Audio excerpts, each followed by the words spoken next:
નમસ્કાર ગુજરાતી મિત્રો, મારી ચેનલ ગુજરાતી જ્ઞાનમાં ફરી એક વખત તમારું સ્વાગત છે। મિત્રો, હું તમને આજે જણાવીશ કે કૃષ્ણ ક્યાં વ્યસ્ત રહે છે। હા મિત્રો, તો વધારે માહિતી આપું તે પહેલાં જલ્દીથી વિડીયો લાઇક કરી લો, સાથે સાથે ચેનલ સબસ્ક્રાઈબ કરી બેલ આઇકનને દબાવો, જેથી કરીને મારા નવા વિડીયોની નોટિફિકેશન તમને મળે સૌથી પહેલાં।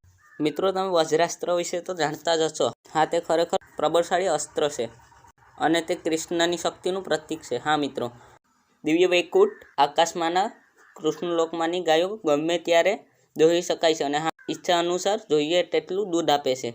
આવી ગાયો ભૌતિક જગતમાં મળતી નથી, પરંતુ કૃષ્ણલોકમાં તેનો ઉલ્લેખ થાય છે। ભગવાન આવી અનેક ગાયો રાખે છે, એ ગાયોને સુરભી કહેવાય છે।